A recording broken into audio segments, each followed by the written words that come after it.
예, 지난주에는 이집트 카이로에서 진행되고 있는 그 인질 구출, 이게 인질 협상에서 이스라엘 대표가 돌연 그 회의장을 박차고 나와서 결렬이 됐다. 이런 좀 어두운 그런 소식이 있었는데 이번 주에는 다시 인질 협상이 시작이 되면서 그 어느 정도 또 진전이 있다라는 그런 소식이 들려오고 있어요. 하마스가 그동안 그 고집했던 그 입장을 조금 완화를 했나 봐요. 네네. 현재 인질 협상을 위해서 하마스 정치국 수장인 이스마일 하니에가 카이로에 가 있다고 합니다. 이스라엘 쪽도 말씀하셨던 것처럼 이제 하마스가 너무 무리한 요구를 해서 대표단을 다시 본국으로 소환했다고 지난 시간에 말씀을 해드렸는데 내일 파리에서 또 다른 고위급 인질 협상이 있어서 이스라엘 측에서는 모사드 수장이 출국을 한다고 합니다. 사우디 신문인 아샤크 알 아우사트라는 이 신문 보도에 따르면 이번 인질 거래 협상에서 말씀하신 것처럼 하마스가 입장을 다소 누그러뜨린 상황이라고 하는데요. 하마스가 이같이 입장을 누그러뜨린 이유에는 이제 이스라엘군이 라파를 진입을 하는 걸 앞두고 있기 때문에 또 굉장히 열세에 몰린 상황이기도 하고 또 한편으로는 오는 3월 10일부터 라마단이 시작되지 않습니까? 근데 가자지구 같은 경우에는 굉장히 종교적이기 때문에 라마단을 지키고 싶어 하거든요. 그래서 하마스 쪽도 어떻게든지 이 라마단 전에 휴전을 해야지만이 라마단을 이렇게 지킬 수 있기 때문에 마음이 급해서 더 이게 입장을 누그러뜨린 게 아닌가 하는 분석이 제기되고 있습니다. 라마단이 변수가 있네요. 라마단이라는. 일단 뭐 무슬림들은 라마단 기간 동안에는 밥을 안 먹으니까 물론 뭐 해지면 먹긴 하겠지만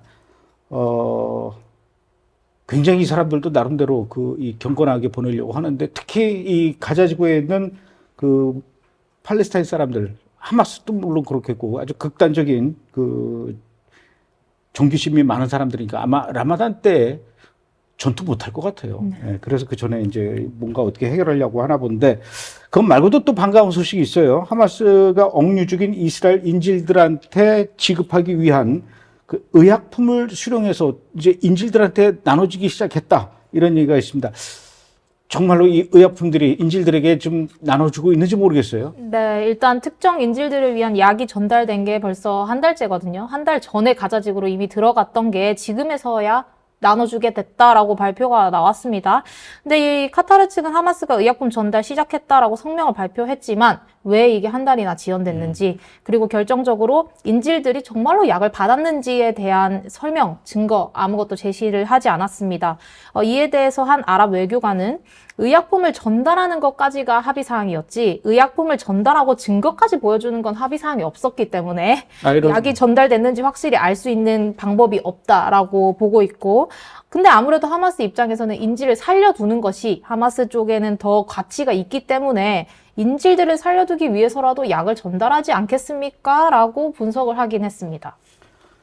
그 인질들 중에도 이 지병이 있는 사람들이 있을 거예요. 그런 사람, 뭐 예를 들어서 혈압약을 계속 먹어야 된다든가, 특히 그 혈당이 높은 사람들은 당뇨약을 계속 먹어야 되거든요. 또는 또 이 갑상선 관련된 그 질환을 앓고 있는 사람도 계속 그 약을 먹어줘야지. 그거 한 3일만 안 먹어도 바로 이제 막 그 증상이 나타나거든요.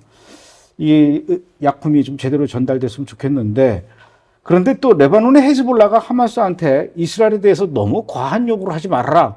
의외에 또 이런 그 압력을 하마스한테 넣었다. 이런 얘기가 있어요. 네, 이번 인질 협상에서 하마스가 사실 이스라엘에 과한 요구를 하지 않았습니까? 그래서 인질 협상이 어그러졌는데요. 헤즈볼라가 하마스한테 이스라엘과 협상에서 너무 과한 요구 철회해라 라고 압력을 넣고 있다고 합니다. 헤즈볼라는 특히 이번에 하마스가 1,500명 팔레스타인 수감자 풀어달라고 했던 그 요구가 굉장히 비현실적이다라고 지적까지 했다고 하는데요. 이 한 아랍 문제 평론가는 헤즈볼라가 이렇게 하마스에 요청한 이유에 대해서 지금 하고 있는 이 싸움에 대해서 헤즈볼라도 꽤나 지쳤다라고 평가를 했습니다. 헤즈볼라가 사실은 자기들이 해야 되는 그 싸움이 아닌데 하마스를 위해서 싸움을 시작한 거지 않습니까? 근데 이 헤즈볼라가 한 일이 사실 굉장히 많거든요.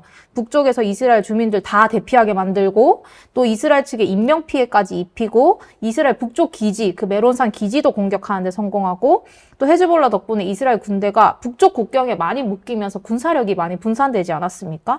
그래서 이게 다 헤즈볼라한테는 꽤나 위험을 감수해야 되는 일임에도 불구하고 4개월째 이걸 성공적으로 해내고 있는데 사실 사실 많이 지친 상태다. 그렇기 때문에 헤즈볼라 입장에서도 지금 휴전이 굉장히 필요한 입장이라고 이게 평가를 하면서 이 헤즈볼라 수장인 나스랄라가 이스마일 하니에한테 이 협상 방식 지금 현실적이지 않으니 유연하게 해서 휴전 좀 해라 이렇게 압력을 넣고 있는 상황이라고 합니다.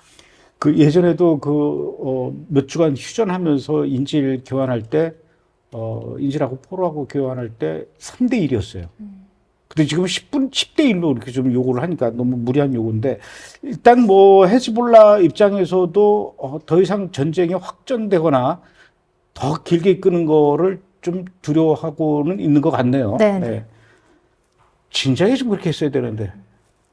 헤즈볼라가 날린 드론이 이스라엘의 아코 지역까지 날아왔어요. 그래서 추락을 했는데 원래 이렇게 이스라엘 쪽으로 미사일이나 로켓이 날아오면 막 알람이 울려야 되거든요. 막 띠띠띠띠 하고 알람이 울려야 되는데 요번에 날아온 드론이 추락했는데도 알람이 뜨지 않아서 이게 뭔 일인가 그랬는데 알고 보니까 이게 드론이 진짜 드론이 아니라 가짜 드론이었다. 이런 얘기가 있어요.